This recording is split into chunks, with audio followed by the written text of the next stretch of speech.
free agency special, and we had all the best laid plans in the world. We had a beautiful show laid out for you that was supposed to come on in about an hour, and then the NBA happened because Kevin Durant, according to our Adrian Wojnarowski, has requested a trade from the Brooklyn Nets. I can tell you, Zach, that my dentist texted me saying, where's he going to go? The entire NBA world is focused in on this.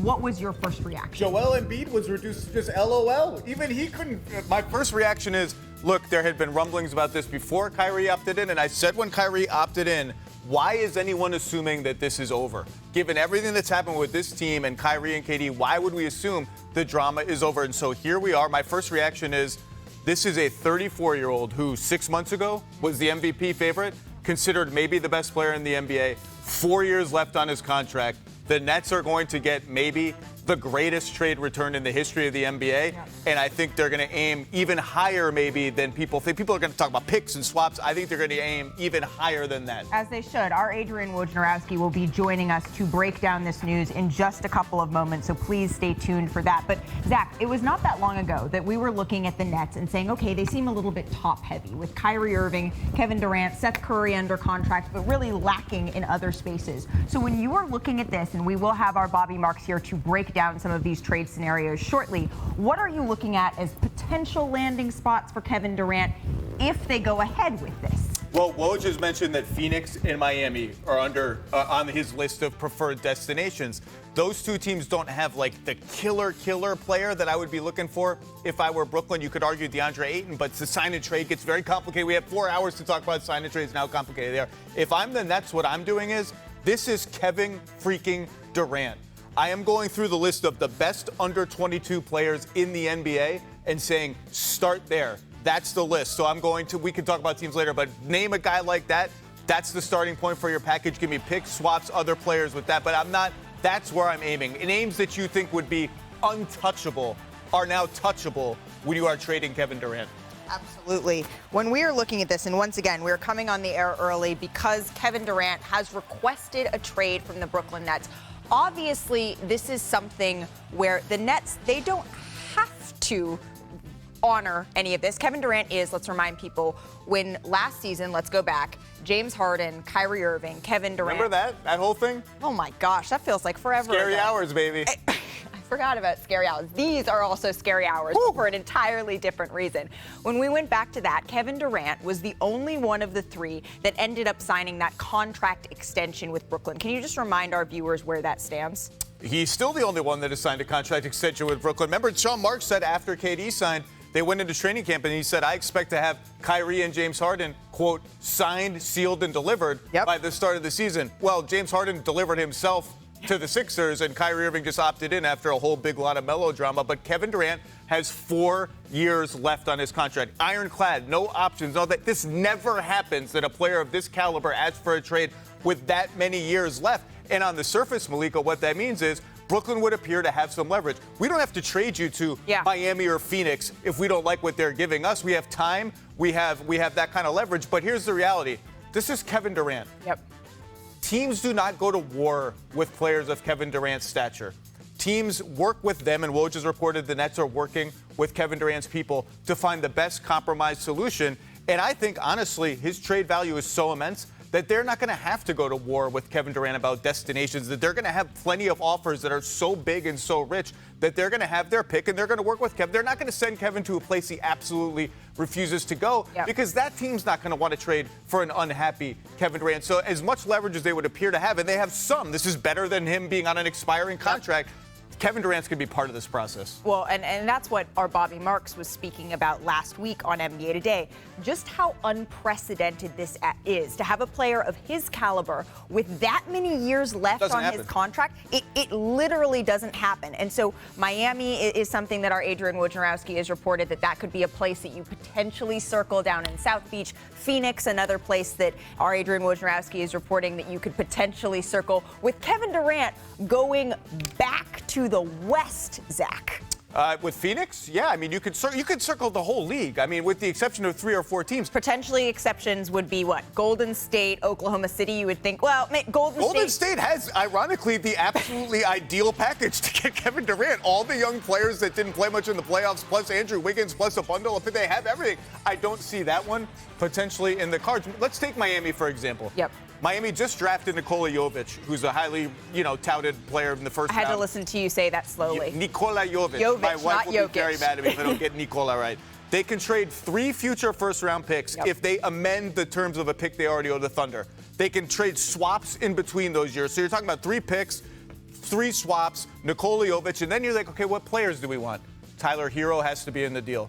Duncan Robinson has to be in the deal. And if you're the Nets, you say, well, I like Tyler Hero, but Tyler Hero is not, Scotty Barnes or Evan Mobley or Zion Williamson. What else are we getting here? And as Bobby noted on Twitter, they can't get Bam Adebayo if Ben Simmons is also on their team because of a very weird rule that you can't have 2 players on 5-year rookie max extensions that you acquired from other teams. Obviously, they acquired Ben Simmons from Philly. They would be acquiring Bam in this fake deal that I just made up from Miami. So that's a situation where you might love that Miami offer. If the Nets don't, I don't, do they do it anyway because that's what Kevin Durant wants? Do they try and get a 3rd team in to give them something else? By the way, they just traded a first-round pick for Royce O'Neal, which is not a move that you do necessarily if you're tearing it all down. So lots of chaos. We have been speeding through all of this, just the possibilities of what could happen now that Kevin Durant has requested a trade.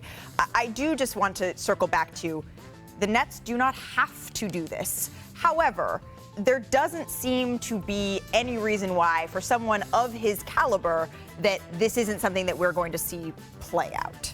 Yeah, I would expect there to be a trade. I mean, if Kevin Durant requests a trade, he's going to get traded. Yes. This is Kevin Durant we're talking about. You're not going to war with Kevin Durant. And more than that, you just traded all of these picks and swaps to Houston for James Harden. Well, that blew up in your face. And so you have some incentive to say, okay, how can we replenish the cupboards that are totally bare of future assets? You just traded another one for Royce O'Neal, as I said. So there's some incentive for them to do this deal. And I can tell you this front office, when they were staring down Kyrie Irving and saying, we are not giving you a long-term extension. We do not believe in your commitment enough to do that. And we're willing to risk this exact scenario playing out. Kevin Durant requesting a trade, we're willing to risk that at the expense of giving you a long-term contract. Now, I don't know that even mattered in the end here. When they telegraphed that, you would talk to people within the organization and say, hey, look, if that's what happens, if we lose everything, if in 6 months, if in a 6-month span we lose James Harden, Kyrie Irving, and Kevin Durant, we are not afraid of the challenge of building from scratch again. We did it once. We excelled at it. We got all this talent in. If it doesn't work, we're not afraid to do it again. And this trade would give you not a head start, but it would get you out from the ditch that you're in because of the Harden trade. This front office, if they get to do it, which is a whole different question, is not afraid of this challenge. Expand on that, if they get to do it. Well, I mean, you just never know who is going to take the fall or blame, if anybody, for what is happening here. Let's not sugarcoat this. This is an organizational catastrophe of epic proportions. Epic. You tore down your entire team, all the culture that you bragged about in every article, which you would do, which you would do 10 times out of 10. Which you would do 10 times out of 10 to get Kyrie Irving and Kevin Durant. Then you traded, at almost their request or approval, all the picks you had to go get James Harden, and now you're left with Ben Simmons maybe looking around like, whoa. Remember me, Ben Simmons? I haven't played in 14 months. Anyone left on the team? Who are you? Nice to meet you. It's an organizational catastrophe, the likes of which we've rarely have ever seen in the NBA. And so you have to say if, because you just don't know what the fallout's going to be. I covered the Brooklyn Nets as a beat reporter for 2 years for ESPN.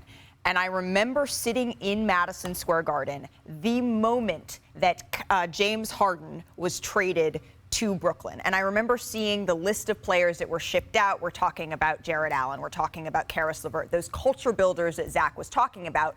But it was like, this is going to be epic. This could be, and I think you termed it, Zach, one of the great experiments, the greatest theoretical team in sports history. The greatest theoretical team in sports history. And now you look at potentially one of the second or third greatest, depending on how you want to look at it, with Ben Simmons, Kyrie Irving, and Kevin Durant. We literally may never see any of those three have that come to fruition in a Brooklyn Nets uniform. And so to think about the last year that the Brooklyn Nets have had has just been absolutely wild. To think about the last 24 hours that the Brooklyn Nets had has been absolutely wild. I've been checking in with folks within the front office in Brooklyn, and the thought is, it's hard to imagine that the entire saga that played out with Kyrie Irving, however you feel about it, isn't something that Kevin Durant weighed when going and, according to our Adrian Wojnarowski's reporting, specifically making this request to the owner, Joe Tsai. Not to the front office, but specifically to the ownership group. It's impossible not to imagine all of this not unfolding with if Kyrie Irving had gotten vaccinated. I mean, that's just the reality. Going back to James Harden, who decided in the middle of the season last year, I don't want to do this. Like, this guy's a part-time player. I don't trust his availability. And he essentially got his way out of Brooklyn. That was domino number 1. Here we are at domino number 17. I don't know. But, I mean, it's a lot to digest, and there's a lot to do now for the Nets and 25 teams who could theoretically trade for Kevin Durant. Absolutely. Let's bring in the man who broke the news, our Adrian Wojnarowski, senior NBA insider. Hey, Woj. So we know that Kevin Durant has requested a trade from the Brooklyn Nets. What more can you tell us? Yeah, Malika, Kevin Durant called the Nets owner, Joe Tsai, requested the trade today, and then Sean Marks, their GM, he started talking with Rich Kleiman, Kevin Durant's business manager, and there was a sense of inevitability, I think, around the Nets and around Kevin Durant that this day was coming. He had not been in contact with the team for weeks, and after Kyrie Irving opted into his contract last week, neither Kyrie Irving or Kevin Durant were in communication with the team, and there was certainly a lot of back-channeling going on around the NBA to suggest, that Kevin Durant was planning to ask for a trade at some point, and it happened today. And now I'm told that already, since the reporting here in the last hour, told that more than half the league has already called Brooklyn about the possibility of acquiring Kevin Durant, who at 34 years old and still at the very top of his game, and I think as importantly as that, with 4 years on his contract, perhaps there's never been a player, maybe since Kareem Abdul-Jabbar goes from Milwaukee to L.A., I can't think of a comparable player who is going to be traded like this. And I think certainly the Nets' plan is to really canvass this marketplace and see if there is something akin to a historic offer they can get back to him. You look at comparisons, Oklahoma City and Paul George, New Orleans, Anthony Davis to the Lakers, and you can make the case certainly. I think Kevin Durant was superior to those two players, again, under contract. And now I think very much everybody's in play in Brooklyn, certainly. And I think it's very likely that not only Kevin Durant, but Kyrie Irving have played their last games for the Nets. Wow. And you said it. When you look at not only the caliber of player, but the time left, this is truly historic in terms of seeing where Kevin Durant could land. Woj, please do not go too far. We will be checking back in with you. Happy reporting. But I do want to get back to our panel here because the one, the only, Kendrick Perkins, who played with Kevin Durant. How fast did you have to run over here, by the way? I don't run. I walk fast. I speed walk. Well, I'm just going to get out of your way because Zach and I have been chatting for the last 5 minutes about I'm just going to say, sir, you have the floor. You know what? I don't want to hear about what trade works. I don't want to hear about none of that. All I want to say is how proud I am of Kevin Durant. You know why? Since him and Kyrie arrived in Brooklyn, he has been the most reliable. He has been the most loyal when it comes down to being loyal and showing up to work to this organization. And I'm not blaming Kyrie Irving, although I feel like he has a role in this. Kevin Durant has had Kyrie Irving back throughout this whole entire time. Kyrie Irving has been what? A guy that you don't know what he's thinking. You don't know what he's about to do. A guy that you could somewhat say you cannot trust. And I'm so happy that KD finally had the guts to go out there and make a decision for himself and say, you know what? I don't need this. I don't need to waste any more time of my precious prime that I'm in right now, the elite basketball that I have left. I could take my talent elsewhere to a culture that's about winning, a culture that's about being committed, a culture that I know what is about to happen and they're moving in the right direction. I tell you what, I'm just happy that KD finally did what KD wanted to do. And this is a completely different situation when he left Oklahoma City and went to Golden State. Well, that was one of the interesting things that Adrian Wojnarowski, our senior NBA insider, just reported on our show, is that it was something where he hadn't been in contact with the organization for several weeks. And now he was looking at Kyrie Irving and that domino, and then made this decision of where he thinks he needs to be in order to play his best basketball as he continues in his career there. Of all the things that we heard Woj just say, and there was so much good information in that, Zach, what stood out to you? That we might have also seen Kyrie Irving having played his last game for Brooklyn. And I guess I got to get my fake Kyrie Irving trades out of the garbage can of history, although they never were truly in the garbage can. No, recycling bin. Zach, we're in California. But look, the market for him, he saw what the market for him was when he tried to go out and get a sign and trade, and the whole league, except for the Lakers, was like, yeah, no thanks. And now we're going to go back to that well. Well, the opposite side of that spectrum is that Woj said about half the league in the 45 and change. I'm surprised it's not more than half the league. The other ones are on hold. Yeah, they're the ones that are trying to get through, like me trying to get to Perk saying, hey, we're coming on early, and I was on hold and trying to get through to his phone line.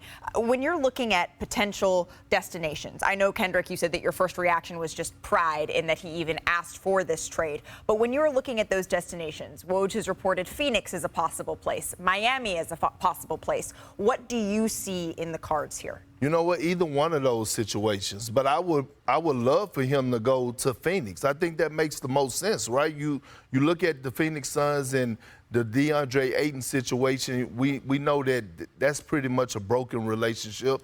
And I'm looking at it. You add Kevin Durant with Devin Booker and CP3, you could just fill in the blanks. You know what I mean? And James Jones, the thing that we don't realize when it comes down to James Jones is about winning now. James Jones come from up under Pat Riley, that Miami Heat coach, where he's not trying to wait a couple years. He's trying to go for it right now. So when I look at the Phoenix Suns, although the Miami Heat do look like eye candy, but I think for Kevin Durant, if he can land down there in the valley with those boys and a guy that he looks up to in Monty Williams, right? That relationship that Kevin Durant and Monty Williams have is a special relationship, just like CP3 and Monty Williams have. I like Kevin Durant to Phoenix. That's a very good point. So we know that Phoenix and Miami are some places that our Woj has reported are